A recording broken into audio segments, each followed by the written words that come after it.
திண்டுக்கல்லில் வரிப்பணத்தை சுரங்கப்பாதை அமைப்பதாக கூறி வீண் செய்து வரும் நெடுஞ்சாலைத்துறையால் மக்கள் கடும் அதிருப்தி அடைந்திருக்கிறார்கள். இது குறித்த செய்தி தொகுப்பை பார்க்கலாம்.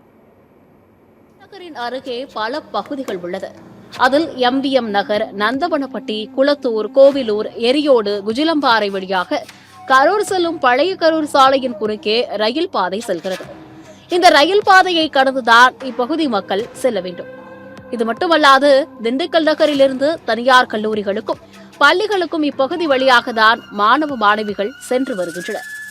தினம்தோறும் ஆயிரக்கணக்கான பொதுமக்கள் சென்று வரும் ரயில் பாதையில் ரயில்கள் வரும்போது கேட் அடைக்கப்படுகிறது. இதனால் இந்த வழியாக செல்லும் வாகனங்கள் நீண்ட நேரம் காத்திருக்க வேண்டிய நிலை ஏற்பட்டுள்ளது. இதனை தவிர்க்க ரயில் பாதையின் கீழே சுரங்கப்பாதை அமைக்கப்பட முடிவெடுக்கப்பட்டது. ஆனால் ஆரம்பத்திலேயே அப்பகுதி மக்கள் எதிர்ப்பு தெரிவித்தனர். மழை காலத்தில் சுரங்கப்பாதையில் மழைநீர் தேங்கினால் போக்குவரத்து பாதிக்கப்படும் என்றும், எனவே மேல்மட்ட பாதை அமைக்க நடவடிக்கை எடுக்க வேண்டும் என பொதுமக்கள் கோரிக்கை விடுத்தனர். ஆனால் மக்கள் முன்வைத்த கோரிக்கை நிராகரிக்கப்பட்டது.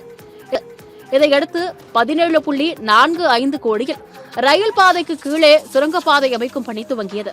8 ஆண்டுகளாக மந்தகதியில் நடைபெற்ற சுரங்கப்பாதை அமைக்கும் பணிகள் ஒரு வழியாக இந்த ஆண்டு முடிக்கப்பட்டு மக்களின் பயன்பாட்டிற்கு கொண்டுவரப்பட்டது. ஆனால் சுரங்கப்பாதையில் மழைநீர் மற்றும் கழிவுநீர் தேங்கி நிற்பதால் பொதுமக்கள் பயன்படுத்த முடியாத நிலையில் இருந்து வருகிறது. நாங்க சர்வீஸ் ரோடு போடுறோம், சப்வே போடுறோம், சாக்கடை கட்டுறோம்னு சொல்லி கிட்டத்தட்ட ஒரு 22 கோடி ரூபாய் மக்களுடைய வரி பணத்தை முழுமையாவே வீண் வரையம் செய்துள்ளார்கள். இந்த விஷயமாவே உடனடியாக இதுக்கு ஒரு தீர்வு வேணுங்கிறதுக்காக இதை சொல்கிறோம். இதை உடனடியாக அரசு கவனத்தில் கொண்டு ஆய்வு செய்து அதிகாரிகள் மீது துறை ரீதியாக நடவடிக்கை எடுத்து எந்த அடிப்படையில் மீண்டும் இந்த அமௌண்ட் 4 கோடி ரூபாய் சேங்ஷன் பண்ணி இந்த வேலையை பார்த்தீங்கிற விசாரணை ஆய்வு செய்யவில்லை என்றால் மிக பெரும் போராட்டம் வெடிக்கும். சுரங்கப்பாதை அமைப்பதாக கூறி மக்களின் வரிபணத்தை வீணடிக்கிறார்கள் என்ற குற்றச்சாட்டு எழுந்துள்ளது. 5 கிலோமீட்டர் வரை சுற்றி செல்ல வேண்டிய நிலை ஏற்பட்டுள்ளதாகவும் வேதனை தெரிவிக்கப்பட்டுள்ளது. இது நகரின் மையப்பகுதியாக இருந்து வருகிறது. இது மட்டுமல்லாமல் இதன் வழியாக தான் பள்ளி, கல்லூரிகள், வணிக வளாகங்கள் போன்றவை செயல்பட்டு வருவதாகவும், எனவே மேல்மட்ட பாலம் அமைக்க வேண்டும் எனவும் கோரிக்கை எழுந்துள்ளது.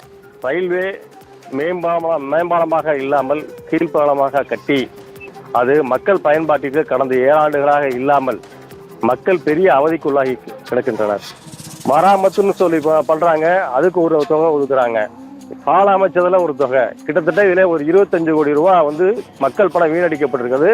வீணடிச்சு மக்கள் பயன்பாட்டுக்கு இல்லாம மக்கள் சுத்தி வர மாதிரி ஒரு தீவு மாதிரி இயங்கிட்டு இருக்குது. இதை மாற்றி உடனடியாக ஒரு தீர்வை எட்ட வேண்டும் என்பது இந்த அரசாங்கத்துக்கும் அதிகாரிகளுக்கும் ஒரு எச்சரிக்கையாகவே சொல்கிறோம். மேல்மட்ட பாலம் அமைக்க வேண்டும் என்ற பொதுமக்களின் கோரிக்கைகளுக்கு துறை சார்ந்த அதிகாரிகள் செவிசாய்க்க வேண்டும் என்பதே அனைவரின் வேண்டுகோளாக இருந்து வருகிறது. சத்தியம் செய்திகளுக்காக திண்டுக்கல் மாவட்ட செய்தியாளர் நாட்ராயனுடன் சத்தியம் செய்திக்குழு.